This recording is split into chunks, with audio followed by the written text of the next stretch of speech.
시간이 그렇게 많지가 않아서 비행기를 타고 왔습니다. 그 김해공항에 내렸더니 주위 분들이 저를 보고는 자 누구? 안철수 아이가? 자 왔노? 그래서 제가 그랬죠. 저 부산 사람 아닙니까?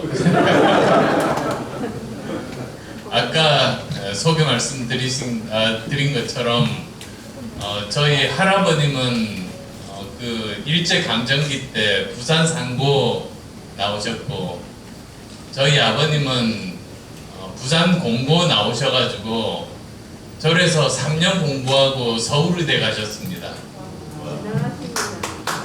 그리고 저는 부산 고등학교 나와서 이제 아버님 길을 따라서 서울의대 의사의 길을 걸었습니다.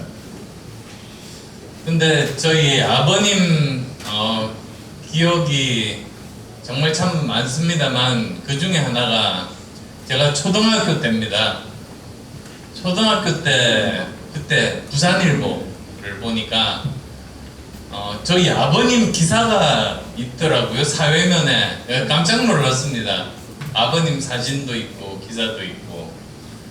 내용이 그겁니다. 그 저희 조그만 개인 병원 앞에서 신문 배달 소년이 교통사고가 났습니다. 그래서 바로 앞에 이제 병원이 있으니까 그 소년 병원에서 저희 아버님이 치료를 해주셨어요. 치료받고 나서 그 소년이 자기 이제 치료비 내려고 주섬주섬 이렇게 돈 찾고 있으니까 저희 아버님이 호통을 치면서 네가 돈이 뭐가 있냐? 가 빨리. 그래서 그 미담으로 신문에 났습니다. 근데 그게 50년도 넘었는데 어떻게 지금까지 제 머릿속에 기억이 나고 있고요. 그게 아마 제 평생 이제 이 길을 여기까지 걸어왔던 그 일이 아닌가 싶습니다. 그때 제가 이제 느꼈던 어린 마음에 그 생각을 했습니다.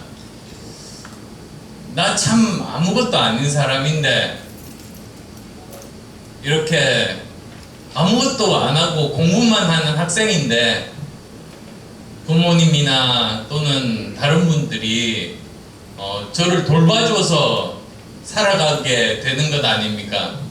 공부만 해도 밥도 먹고 신발도 신고 자동차도 타고 다니고 그 다 다른 분들이 만들어 주신 건데 이렇게 사회에서 도움만 받는 게 아니라 저도 사회 한 사람인데 뭔가 다른 분께 도움이 되는 사람이 되고 싶다. 그 꿈을 어릴 적부터 꿨습니다.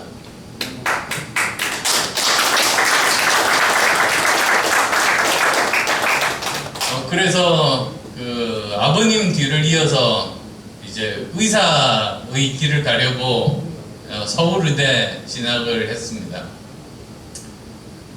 의대에 들어가서도 공부만 하는 것보다는 뭔가 사회를 위해서 할 수 있는 일이 있을까? 그래서 의료봉사 활동을 시작했습니다. 그래서 그때는 서울의 구로동이라고 있는데요. 지금은 디지털 단지입니다. 굉장히 거기 디지털 굉장히 번성합니다만 그때는 서울에서 제일 어려운 동네였습니다. 거기 가서 이제 봉사 진료를 하게 됐죠. 근데 정말 세상을 그때 많이 배웠습니다. 이루 말할 수 없습니다만 그때 제가 본 한 가지만 말씀을 드리자면 그때 저희가 학생들이 어디 자리를 잡고 봉사 진료를 하면 거기에 이제 거기 있는 주민분들 뭐 의료 혜택 못 받는 분들이 줄을 서서 이제 진료를 받습니다. 근데 거기 못 오는 분들이 있어요. 류마티스 관절염이 심해서 걷지를 못하니까. 그러면 이제 저희 학생들 중에서 이제 팀을 나눠가지고 왕진을 가거든요. 그래서 제가 왕진 팀이었습니다. 왕진을 간 곳이 바로 할머님하고 손녀하고 둘만 사는 집이었습니다. 근데 왜 그랬나 이렇게 보니까 원래는 할머니, 아버지, 어머니 그리고 그 손녀딸 이렇게 4명 가족이었었거든요. 근데 아버님이 이제 병에 걸렸습니다. 근데 그 당시는 월급이라는 게 하루 종일 일해도 자기 밥 먹으면 그게 다인 정도밖에는 돈을 못 받는 그런 건데, 그 4명 식구에서 어머님 혼자서 일을 해서 밥을 먹어야 되는 겁니다. 결국은 어머니가 못 견디고 도망치고 이제 아버지 돌아가시고, 그래서 결국은 할머니하고 손녀만 남았어요. 손녀가 초등학교 때는 할머니가 뭐 저기 폐지도 줍고 해가지고 이제 손녀를 키웠는데 류마티스 관절염에 걸려가지고 움직이지를 못하시는 거예요. 그래서 손녀가 중학교 1학년이었어요. 신문팔이 하면서 할머니를 먹여 살리던, 이제 거기 제가 왕진을 간 겁니다. 매주 토요일마다 이제 왕진을 가서 류마티스 관절염 약을 드렸는데, 어느 날 가보니까 그 앞에 상가 등이 달려있더라고요. 할머니가 돌아가셨어요. 왜 돌아가셨냐 보니까 손녀가 못 견뎌서 달아나가지고 굶어 죽었습니다.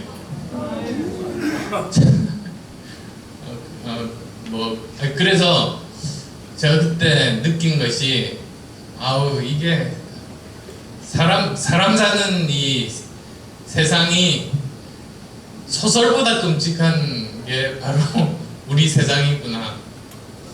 이런 세상에서 내가 어떤 역할을 하면서 살아야 될까, 그런 것들도 굉장히 많이 이렇게 배웠던 그런 시절이었거든요.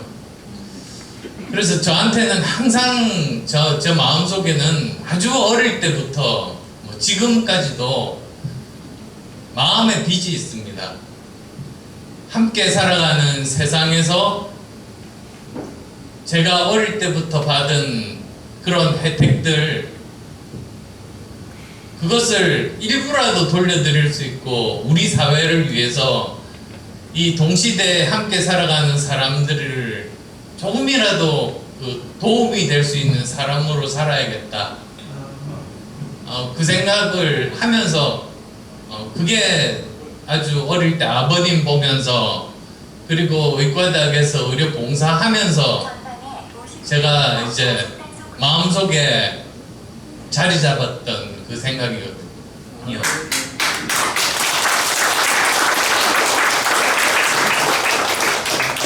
그래서 이제 그 다음에 의과대학 다닐 때는 의료봉사 활동을 그래서 매주 갔습니다. 거기서 1년 후에 제 아내 만나서 결혼도 하고요. 그래서 저 착하게 살면 복 받는구나, 이제 그 생각도 했습니다. 근데 이제 그 다음에 의대를 졸업한 다음에 뭘 해야 되나 고민을 하다가, 환자 한 사람 한 사람 치료하는 것도 아버님처럼 의미가 있는 일인데, 저는 조금 욕심을 부려가지고요, 병의 원인을 밝히거나 치료 방법을 개발하면 수천 수백만 명 치료할 수 있지 않습니까? 제가 이제 그 일을 하려고 연구를 시작한 겁니다. 의학 연구를. 근데 의학 연구를 하려다 보니까 그 사람 몸에 있는 여러 자료들을 논문을 쓰려고 하다 보니까 컴퓨터가 필요하더라고요. 그래서 컴퓨터 공부를 했습니다. 그래서 제가 의대 공부하기 싫어서 딴 놈 판 게 아니고 의학 논문 쓰려고 컴퓨터 공부를 했는데 이게 그냥 인생을 바꾸나 버렸습니다.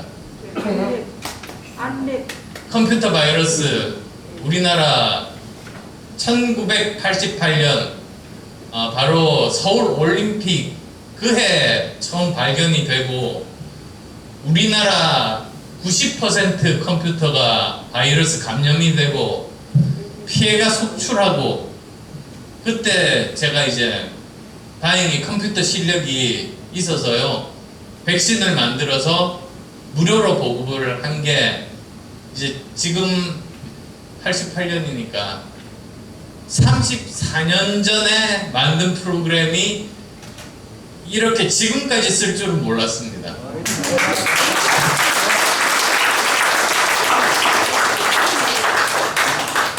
근데 사람들이 거의 일주일이면 몇 명씩 찾아와가지고 저 이거 팔아서 돈 벌자고 뭐 당연하지 않습니까? 이거 뭐 독점인데 이거 돈 벌면 백만장자 된다고 저한테 그랬는데 제가 전혀 그럴 생각이 없었습니다.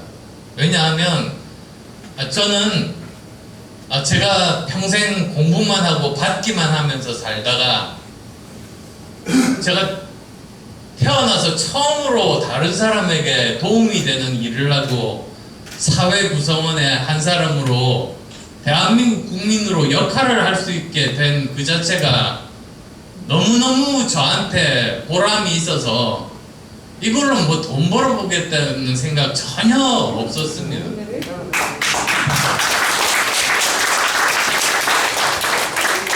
그래서 계속 이제 의과대학 일을 의사로서의 일을 하고 제가 27에 의대 교수 됐습니다. 저희 동기 중에 제일 의대로 제일 잘 나가고 또 한편으로는 새벽 3시에 일어나서 새벽 6시까지 백신 만들고 잠 모자라서 혼났습니다. 그때 7년 동안 하루 서너 시간 자고 의사 일도 하고 백신도 만들고 이제 그랬습니다. 근데 이제 7년 지나니까 드디어 선택의 순간이 왔습니다. 하나만 해야 되는. 바이러스가 매년 2배씩 늘어나니까 새벽 3시간 가지고는 감당이 안 됩니다. 그래서 하루 이틀 늦어지는데요. 컴퓨터 바이러스 치료제 하루 늦어지면 전 국가적인 손해가 엄청나게 기하급수적으로 늘어납니다. 그러니까 이것만 하든지 아니면 제가 이제 그때 의대 제가 제일 빨리 교수가 되고 지도학생을 받아야 되니까 지도학생 지도를 해야 되는데 그것도 풀타임으로 해야 되는 일 아닙니까? 다른 사람의 인생을 책임진다는 그게 장난이 아닌데 제가 새벽에 일어나서 딴짓하면 안 되겠다 싶어서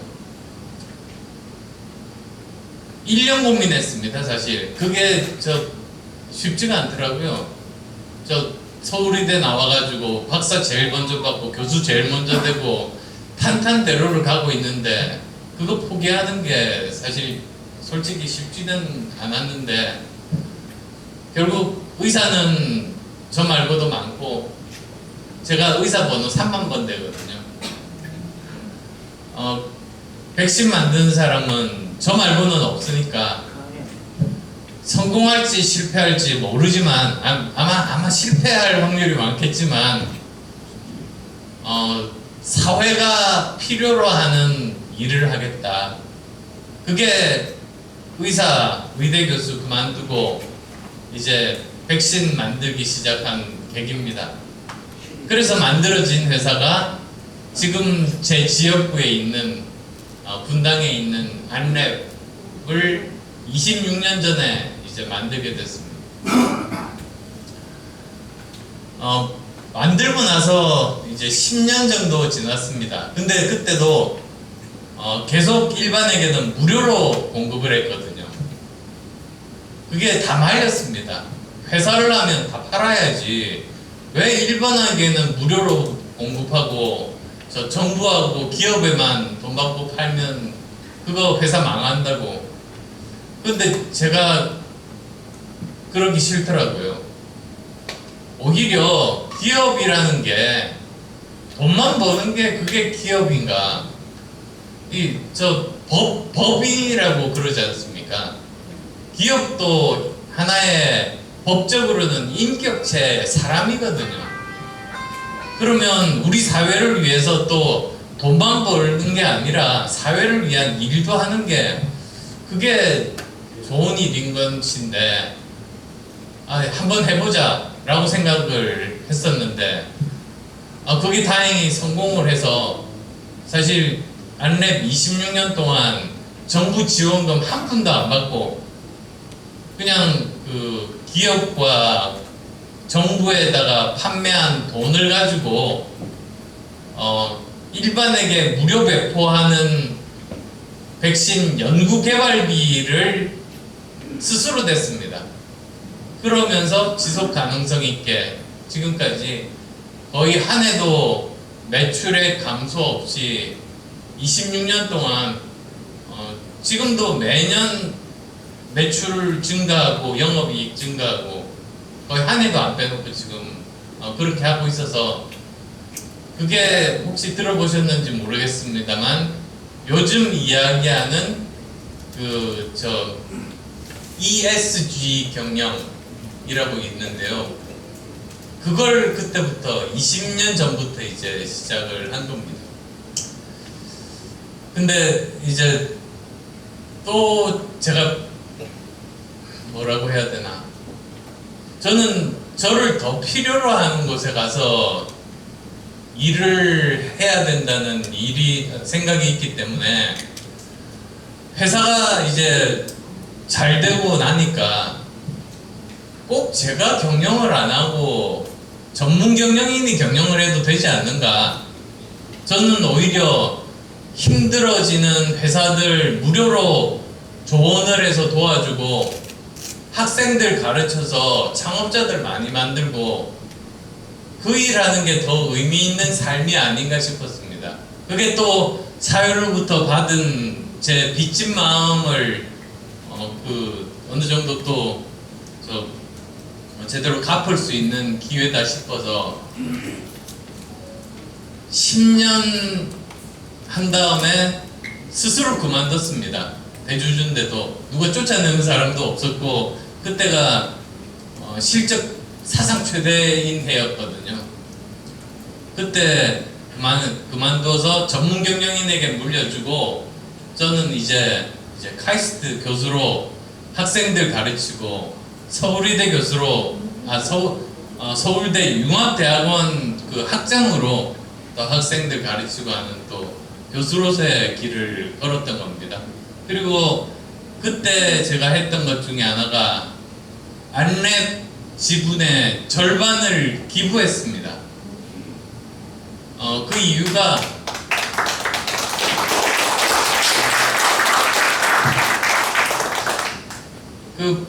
보통 성공하면은 내 잘나서 성공한다. 성공한 거 다 내 거야. 보통 이러지 않습니까? 저는 그게 자본주의의 굉장히 나쁜 점이라고 보는 입장이거든요. 사실 그 11조 정신도 사실은 그렇습니다만 이 성공을 이룬 게 전부 자기가 잘나서 전부 자기 게 아니거든요. 우리 사회가 여건을 만들어주고 주위 사람들이 도와줘서 성공을 한 것이니 이게 다 내 게 아닌데 저는 절반이라고 봤습니다. 절반은 내가 노력을 한 거지만 절반은 사회의 것이라고 생각해서 그때 안랩 지분 제가 가지고 있던 거 절반을 기부를 해서 동그라미 재단을 만들었고요. 그게 그때 시세로 한 1,500억 정도가 됐습니다. 그래서 이제 그 기부를 하고 지금 여러 가지 그 학생들 교육도 시키고, 그 다음에 문재인 정부 때 돈 다 끊어버렸던 원자력 발전 연구비도 대주고.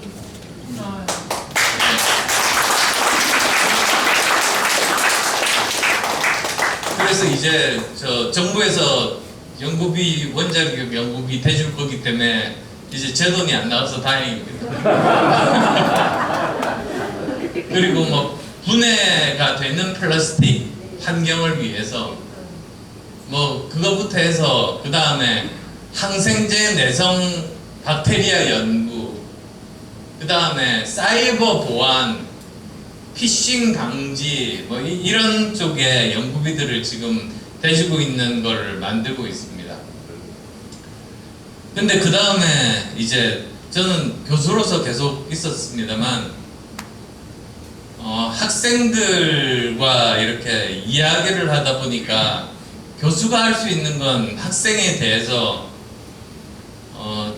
조언하고 그 위로해주고 공감해주는 거지, 이 학생들이 제대로 직업을 구하고 산업을 발전시키고 이런 제도를 만드는 일을 할 수는 없지 않습니까, 교수가. 그게 결국은 뭐 중간에 과정은 많습니다만, 이제 그러면 정치를 통해서 이 일을 해보겠다, 정치는 공익을 위한 봉사다 라고 생각하고 이제 2012년 9월 19일 날 정치를 시작했습니다. 그래서 믿지 않으시겠지만 아직 10년이 안 됩니다. 9년 9개월 됐습니다. 9년 9개월 동안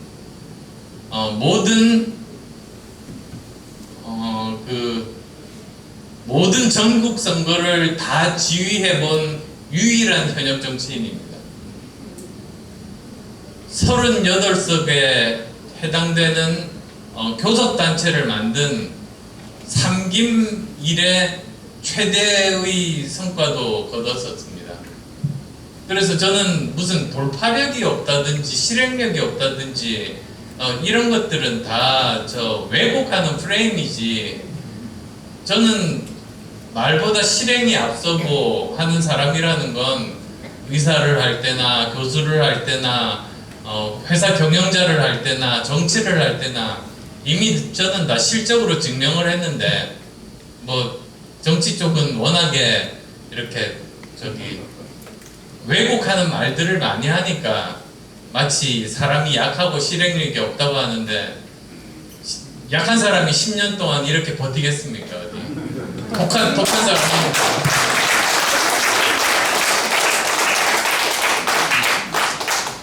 그리고 이번 대선 와서는 제가 사실 지금 와서 이제 사실 처음 한번 말씀을 드려보면, 제가 작년 11월 1일 날 대선 출마를 했습니다. 그때 사실 제가 불안했던 게, 한쪽은 뭐 민주당 후보는 아시다시피 문제가 많고, 그 다음에 또 국민의힘 당은 아무래도 초보자이고, 그래서 한번 사람으로서 어떤 사람이 가장 실력이 있는지를 국민들이 선택을 한다면 제가 봉사를 할 것이고, 만약에 그렇지 않고 여전히 예전 방식대로 세력에 대해서 그 세력이 더 중요하다고 생각하신다면, 그러면 저는 대선 토론 4번, TV 토론 4번까지 해보고, 그때 상황이 이제 뭐 더 이상 뭐라고 합니까? 예, 더 이상 그 사람에 대한 실력보다는 아무리 초보자라도 정권 교체 쪽이 더 중요하다고 많은 분들이 생각하시면, 그렇게 하려고 이미 저는 11월 1일 날 마음을 먹고 시작했습니다. 그러니까 사실 걱정할 필요가 없었는데 중간에 굉장히 걱정을 많이 하시더라고요. 그리고 나서 이제 제가 제일 처음 나선 것이 저는 인수위원장을 하겠다고 한 겁니다. 근데 보통 때는 사실은 인수위원장보다 다른 거를 제가 하려고 했을 겁니다. 근데 아무래도 윤석열 대통령은 여러 가지 자질도 많고 훌륭한 점도 많으시지만 일단은 국정 전반에 대해서 들여다볼 그런 시간이 부족하지 않습니까? 그럴 때는 그림을 그리는 게 진짜 중요합니다. 처음에 청사진을 잘 그려야 실수를 최소화하면서 앞으로 갈 수 있거든요. 지금 현재 우리나라가 당면한 문제가 뭐고 어떤 것들을 먼저 해야 되는지를 잘 짚어주면 그만큼 실수를 안 하고 하실 수 있거든요. 그래서 저는 인수위원장을 하면서 인수위원장을 선택하는 순간 국무총리와 경기도지사를 포기했습니다. 그 언론에서 잘 몰라서 그런데요. 경기도지사나 또는 총리를 하려면 인수위원장 임기 절반 정도 하고 사표 내야 됩니다. 보시면 경기도지사 후보로 나갔던 김은혜 후보 같은 경우는 중간에 당선인 대변인 사표 내고 뛰어들었고요. 그 다음에 또 그 국무총리 발표는 그 인수위 중간에 나왔습니다. 그래서 인수위원장을 맡아서 끝까지 완수를 하는 사람은 이 총리나 또는 이 경기도지사 출마가 불가능합니다. 그거는 거의 상식입니다. 그걸 언론에서 모른 겁니다.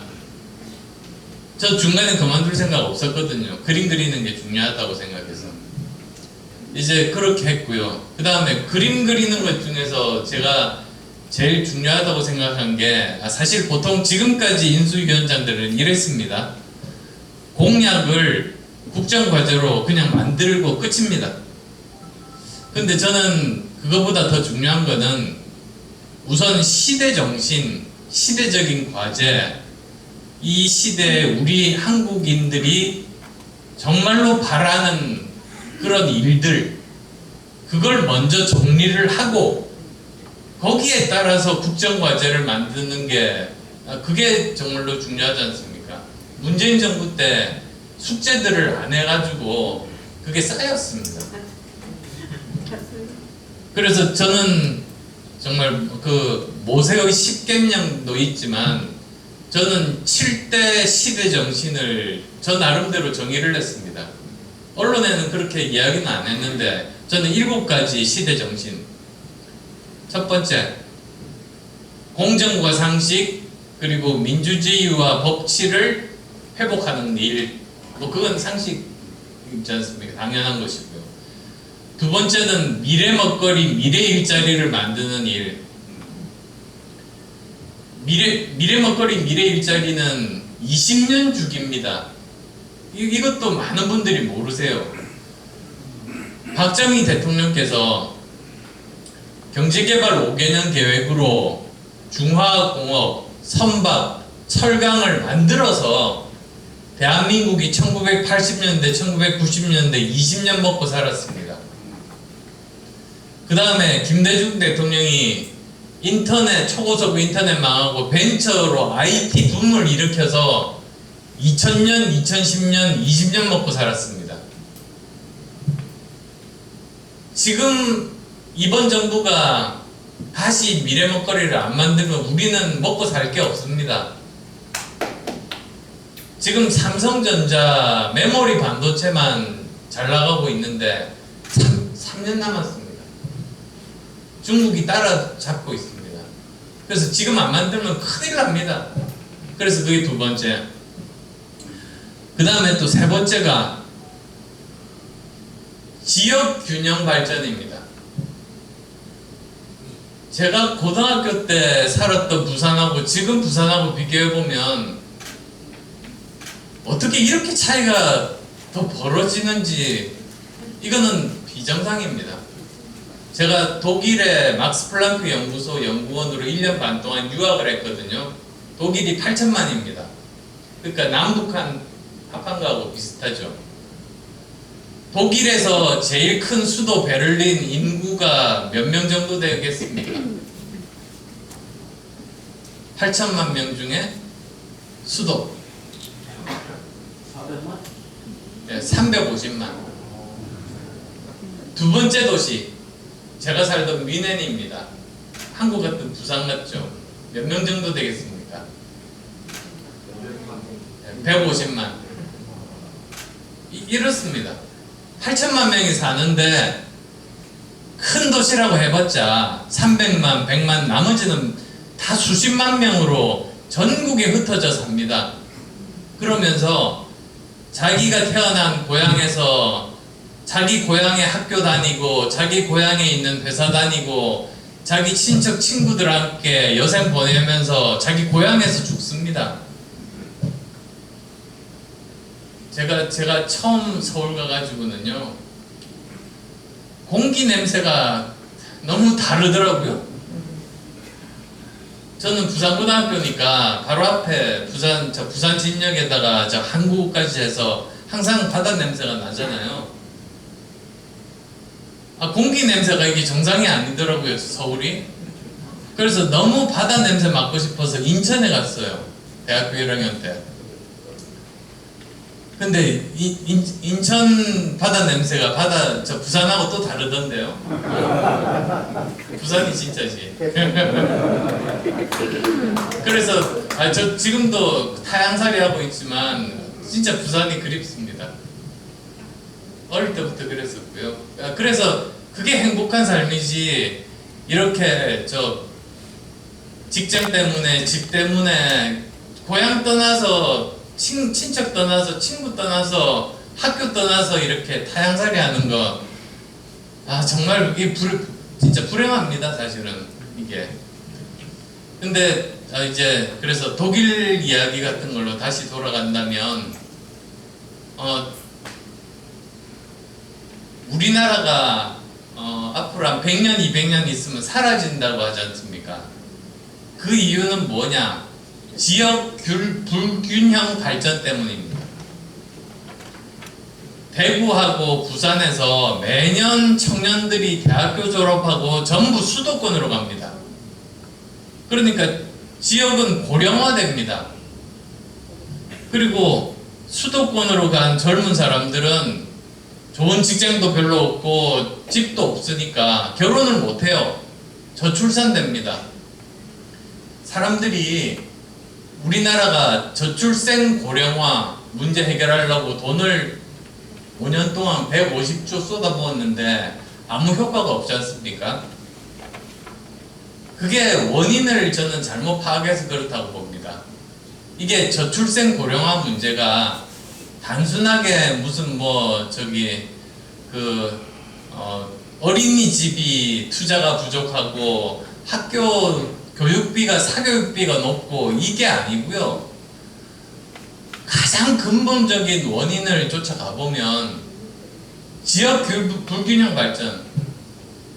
한마디로 부산이 다시 서울 수도권만큼 제2의 수도처럼 번성하면 우리나라는 다시 살아날 겁니다.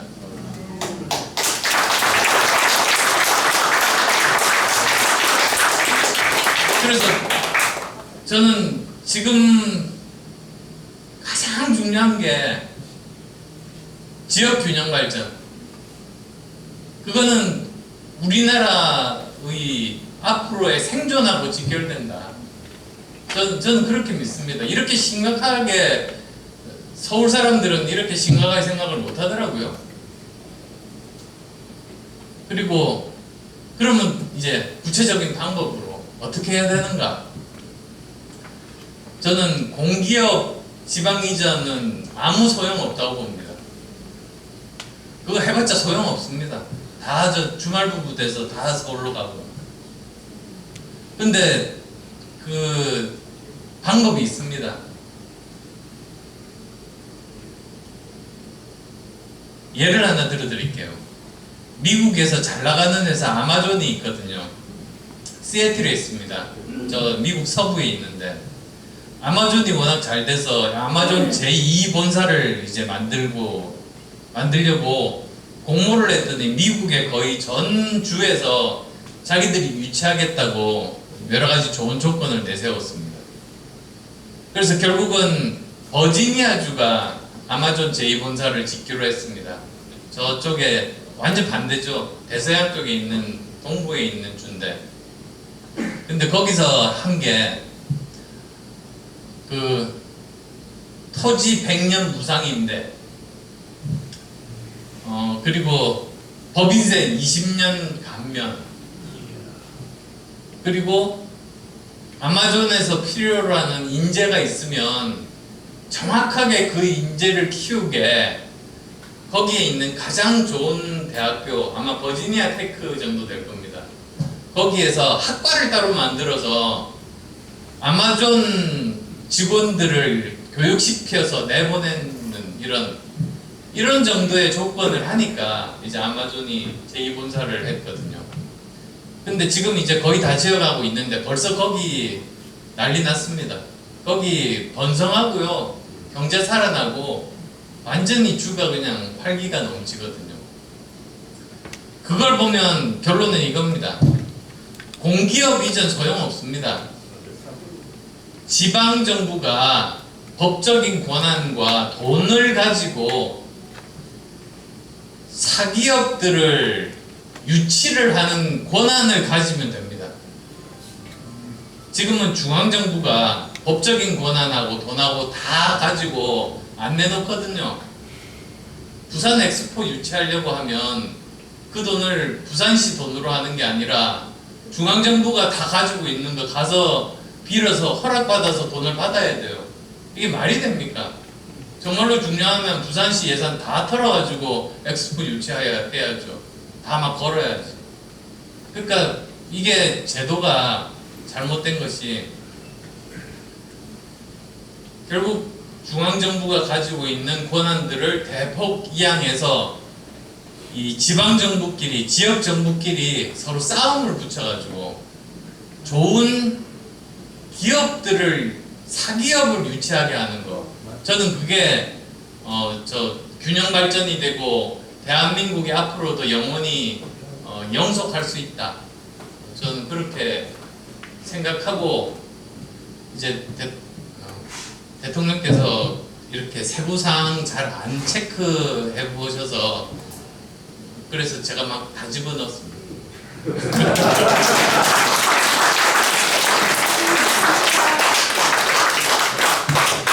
그 다음에 또 뭐 나머지는 간단합니다.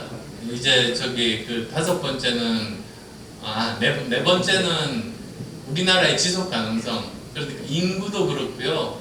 그 다음에 탄소 중립 같은 것들, 그 다음에 연금, 이런 것들이 다 우리나라 지속 가능성, 우리 아이들의 아이가 계속 살아갈 수 있는 나라를 만드는 거, 그게 지속 가능성이거든요. 그거 문재인 정부가 하나도 안 해놨기 때문에 우리가 지금 해야 되고요. 그 다음에 또 5번째가 국민통합. 보시면은 국민통합 안 하고 위기를 극복한 나라는 세상에 없거든요. 우리나라가 저는 국민통합의 세계적인 대표적인 나라라고 저는 자랑스럽게 생각합니다.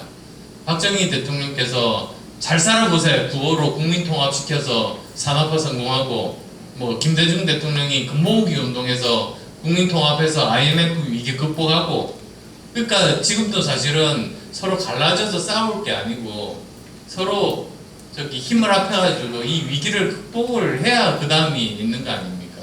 그래서 그게 이제 5번째고요. 그 다음에 또 6번째는 자강안보. 그래서 사실 우리나라가 스스로 우리를 지킬 수 있을 만큼 저는 국방력 더 강화해야 된다고 생각하고요. 로켓 같은 것들도 사실 지금 말로만 그렇지, 얼마 전에 누리호 성공했지만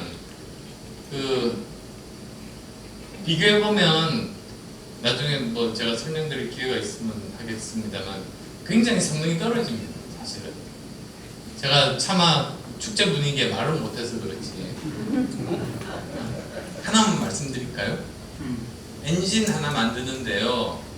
그 우리나라는 60억 들고요. 저 미국의 사기업 스페이스X라고 있습니다. 거기 멀린 엔진은 3억 듭니다. 그거 따라가려면 엄청나게 어렵습니다. 그거 말고 많은데 어쨌든 그렇고요. 그 다음에 7번째가 우리나라가 세계 10대 경제 강국인데 우리가 저기 국제사회에서 우리 역할을 해야 됩니다.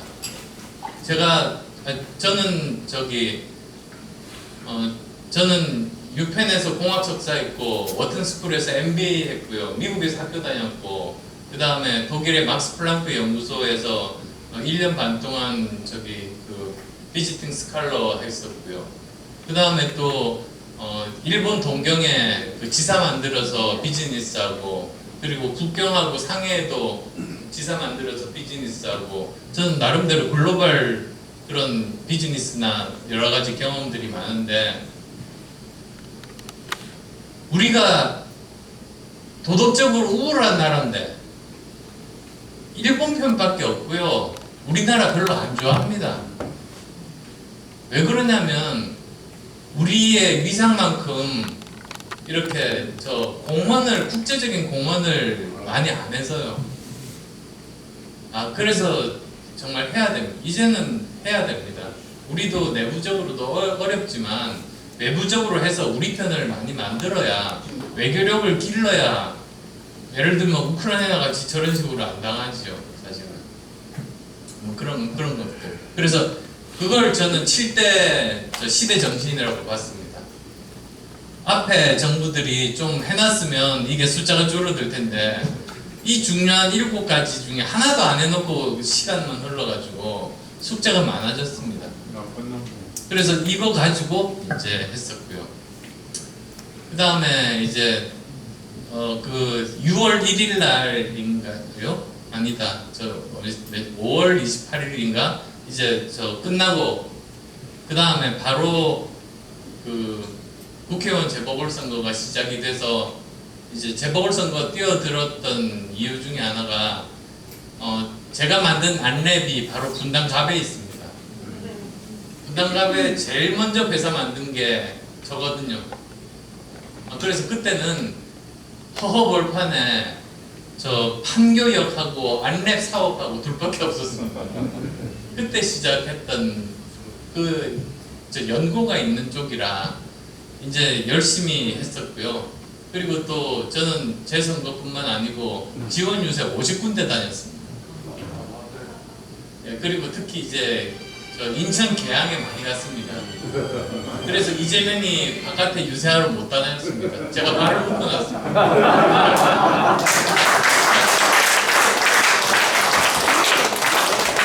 그래서 결국은 저희 그 분당갑 중심으로 해서요 12년 만에 처음으로 성남시장 바꾸고 그 다음에 성남시에서 저희가 12년 만에 처음으로 다수당 되고 그리고 역사상 분당갑에서 가장 많은 시의원, 도의원 다 당선되고요. 이렇게 연결된 도시들이 있거든요. 바로 용인하고 저희 분당갑하고 연결되어 있는데 용인시장이 제 친구거든요. 같은 80학번 중앙일보 기자 이상일 기자인데 어쨌든 거기 열심히 가가지고 거기 당선되고 광주시도 당선되고 그 다음에 제가 2번 갔던 데들이 거의 다 당선된 것 같은데 군포시도 몇백 표 차로 당선되고요. 그 다음에 안성도 당선되고 굉장히 많이 당선이 돼서요.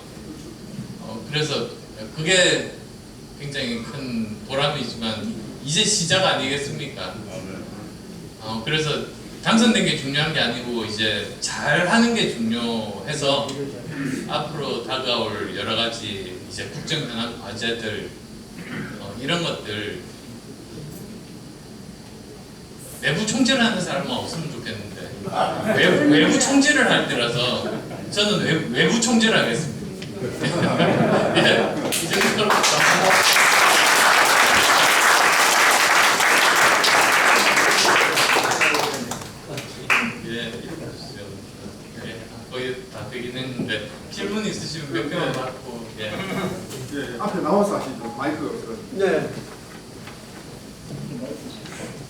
제가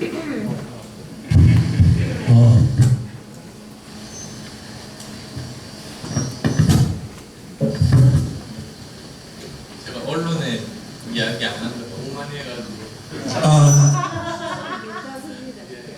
저 좋은 강의 잘 들었습니다. 조금 전에 훈련 9개월 여기 마이크가 이쪽을 당하면은 이쪽으로 조례가세요. 예 하시는데 제가 기본법 협동조합 활동을 한 지가 10년입니다. 그래서 지금 지난 5년간 자파단 정부가 그 망신한 협동조합을 다시 잇고자 제가 우리 인수위원장님한테 서류도 보내고 또 개인적으로 시간을 내겠다고 여러 번 연락을 받았습니다만 그동안 너무 바쁘셔서 그런 시간이 없었습니다. 그래서 부산에서 7월 5일에 10주년 행사를 크게 합니다. 부산에서 하지만 전국 행사와 마찬가지입니다. 저 협동조합 기본법 협동조합이 그래서 꼭 와서 축사를 좀 해주시고 여러분 연락을 드렸습니다. 아직 저 연락 못 받았습니다. 그래서 저한테 직접 오는 서류는 거의 없습니다. 네. 그래서 꼭 7월 5일에 이 대한민국의 기본법 협동조합 아까 신발 우리 정대일 우리 회장님도 협동조합입니다. 그래서 이게 지금 아주 초저성장의 경제 시대에서는 우리 기본법 협동조합으로서 얼마든지 활성화를 시킬 수가 있습니다. 그래서 꼭 한번 이 협동조합을 챙겨봐 주십사 간곡히 부탁드립니다. 감사합니다. 일정은 그때 겹치는 거 없는지 확인하고 말씀. 네, 그렇습니다. 네. 또 다시 오늘 제가 위원실에도 택배로 급하게 제가 우편으로 보냈고 오늘 또 제가 직접 이렇게 가져왔습니다. 꼭 한번 챙겨봐 주시고요. 그리고 참고로 말씀드리면 우리 후보 시절에 제가 전국 협동조합 특별위원장도 했습니다. 그래서 꼭 당부드립니다. 감사합니다. 마이크 없이 얘기하겠습니다. 안철수 우리 국회의원님 저하고 인연이 참 많습니다. 환경에 대한 의과학자로서 많은 일을 하고 계시면서 영광도시에서 부산시청까지 가면서 많은 얘기를 나눴어요. 그 기억이 생생하고요. 불국방 먹을 때도 같이 얘기를 많이 했어요. 지금도 의과학자로서 지금 우리가 많은 코로나 이외에 많은 병이 많이 있는데 군대 가기 전까지 컴퓨터 바이러스를 잡는다고 잠도 못 잤다는 얘기도 들었습니다. 지금 우리가 가지고 있는 세계의 여러 가지 병에 대해서도 관심을 지금도 가지고 계시는지 묻고 싶습니다. 그게 당연한 게요. 아마 팬데믹은 일상이 될 겁니다. 3년에서 5년마다 새로운 종류의 팬데믹이 코로나19 말고도 올 겁니다. 그 이유가 지금까지 인류와 접촉하지 아직 않았던 바이러스가 살아있는 바이러스가 몇 종쯤 될까요? 160만 종입니다. 그래서 이걸 그대로 두고 볼 수 없다고 생각해서 과학자들이 밀림 소구에 들어가서 오지에서 이 야생동물들을 잡아서 바이러스를 채취를 해서 검사를 해가지고 그 중에서 3,000종 정도를 연구를 해서 정체를 밝혀냈습니다. 그래서 이제 159만 7천 종 남았습니다. 그래서 이게 당장은 끝나지 않고 이제 그래도 우리가 꽤 어느 정도 경험이 쌓였기 때문에 Early Detection System, 그러니까 가능하면 빨리 발견을 해서 이제는 제대로 된 방역 시스템을 가동을 하고 그 다음에 또 제대로 된 또 보상 시스템 이것에 따라서 어디를 그 자영업자들 영업을 못하게 하면 보상 시스템을 법제화하고 그 다음에 백신 만들고 치료제 만들고 여기까지가 지금 우리가 계획하고 있는 그 일입니다. 한 분만 더 하겠습니다. 자, 그리고 나머지는 저희 휴대폰이 있습니다. 여기에다가 문자로 넣어주시면 다 이렇게 충분히 전달해 줄 수 있습니다. 시간 전략하기 위해서 한 분만. 지금 사진 촬영이 있거든요. 서민을 위해서 한마디 말씀드리겠습니다. 저희는 신발 활동가로 어린이집에서 4차원 발전이나 이런 걸 많이 했습니다. 그런데 4차원보다 실질적으로 우리 서민들이 살고 서민들이 살아나가면 서민적 기술이 필요하잖아요. 그러면 우리 모두가 전자 계열의 족사지를 않고 다 개개인 서민 소상공인이 많지 않습니까? 예. 그러니까 이분들이 살기 위해서는 지금 제 신발만 보면은 중국산 저가가 할 수있는 가격이 그래서 여러분 국회 우리가 지금 FTA 때문에 수입 피해를 모하는 방법 후투제라도 좀 있어갖고 지금 지역 소상공인들이 살아가고 있는 방법 이 저가가 너무 많이 들어가 보니까 지금 저희 정부소상 쓸 자리가 없습니다. 국민들은 뭐 저가를 좋아하겠지만 지금 아까 말씀드렸듯이 우리 국민들이 애국심이 강해갖고 조금 비싸지만 국산을 팔아준다는 이런 정신은 별로 없고 개인 위주로 다 이루어지지 않습니까?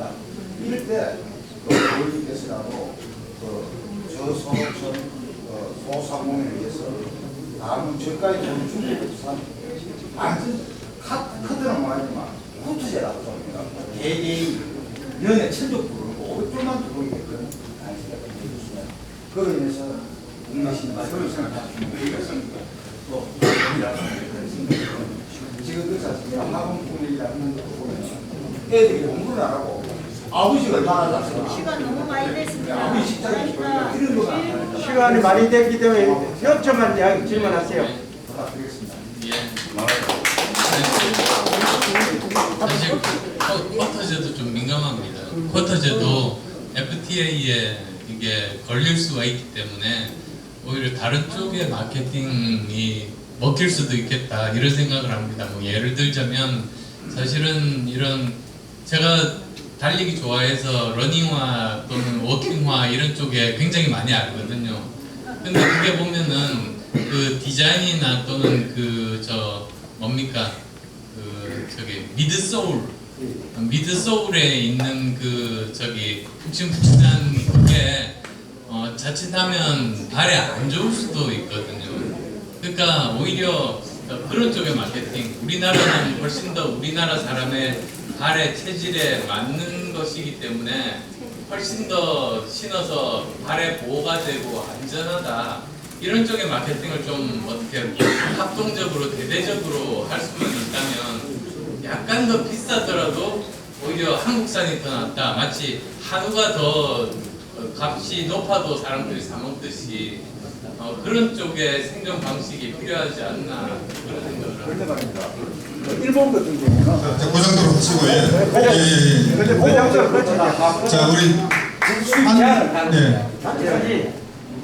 안 대표님한테 질문하려면 할 끝이 없으니까 뭐 요 정도만 진짜 제가 많이 됐어. 질문을 받아가 전달하면 그게 답변해 주시겠습니까?